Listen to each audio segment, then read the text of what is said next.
in such a way that I can design products for you, right? I can design your jeans for you. I can design your cell phone covers for you on the internet. I can design a whole product line just for you. It's beautiful.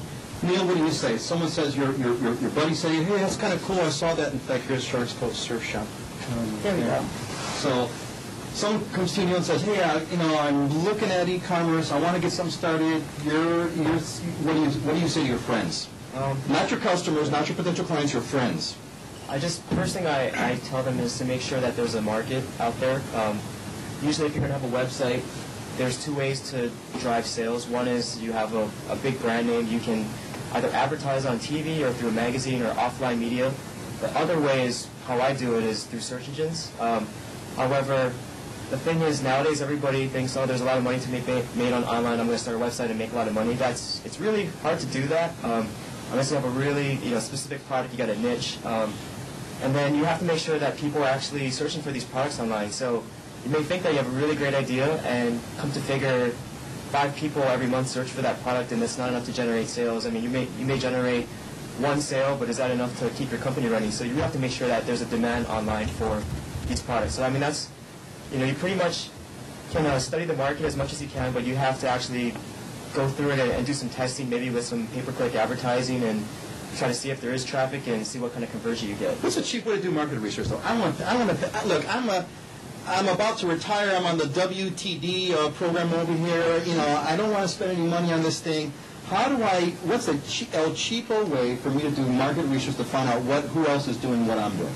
Well, go on Google, search for, the product that you're trying to pitch or you're trying to sell, and see what competitors come up, and, really study their websites. And if they look like they got a pretty banging website, they probably are making money with it. All right, well, let's take a look. So Shark's Cove Surf Shop, your guys' target is professional.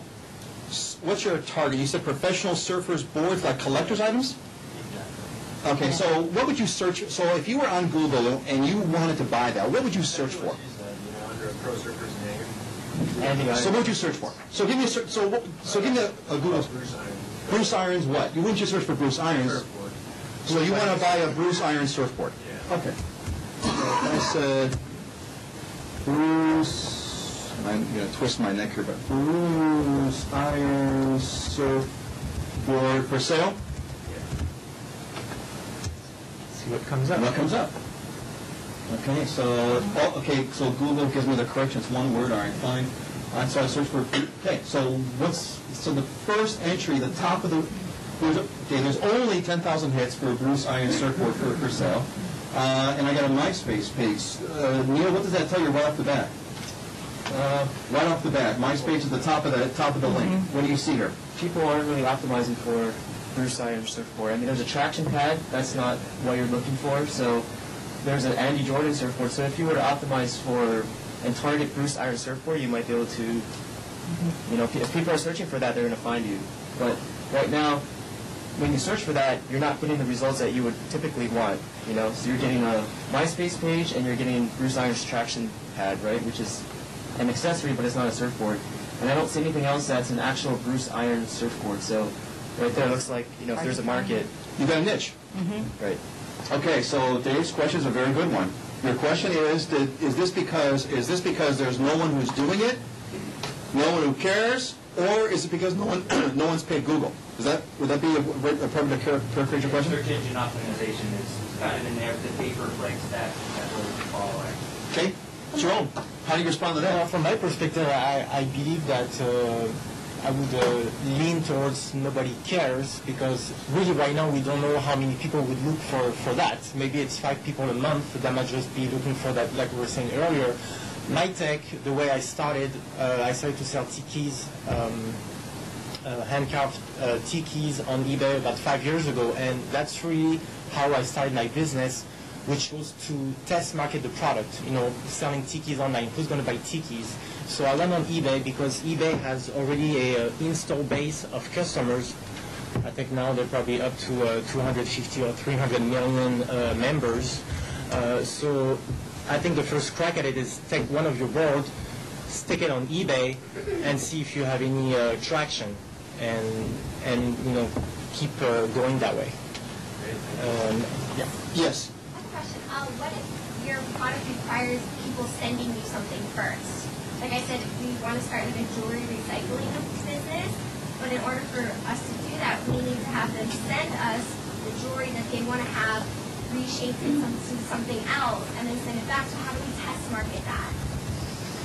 I think one of the good question is, trying to build that. I mean, because in order for me to send you my jewelry, I need to have some level of trust in your organization. So, how do you go about building that trust? Whether you start a website and you start off with, in your community or something like that, somewhere where you have some, physical presence, that you're able to sort of build up that sort of base. And then start from there, so at least you have some testimonies maybe. I mean, part of it goes to putting some content on there that conveys to people, hey, you should trust us, you should send us your stuff, but you have to have a track record. Start off small, start off local, start off somewhere where you can have some control over that. You can talk to your friends or family, relatives, extend that network slowly, and gather some testimonies, gather some information, see what works, what doesn't, because you have that situation where I think you have to, it requires a great level of trust. You're not just giving up an email address and my credit card information, and you're sending not only that, but also some physical, belongings. Jewelry recycling, though, are you planning on selling the jewelry that you recycle, or? This is just... So it's like a cash for your gold kind of a deal? No, actually, they would, like I said, I mean, this is not my idea, so I'm... That's right, you fully discredited your boss, that's okay, go ahead. No, I think it's a great idea. I'll tell your boss, I told your boss, you said it was an awful idea. Just kidding. So how is the business going to work? Okay, so basically it's going to be like, okay, you have this old jewelry that you don't really care for anymore, you don't really like, but you don't want to just throw away jewelry. So you send us your jewelry, we create something new for you based on kind of what you would like, and then we send it back. Okay. We don't keep it and sell it. Okay. We give it back to you.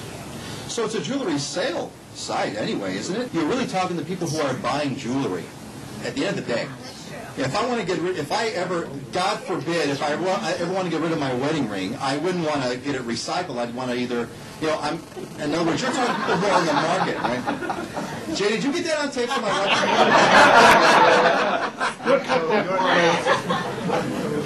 I actually see that as a fees for service, meaning that I take your product A, and you have enough confidence in me, ABC company, that says I have enough creative equity in whatever I'm doing that now I have confidence in you to take my A jewelry and turn it into B jewelry, which I want.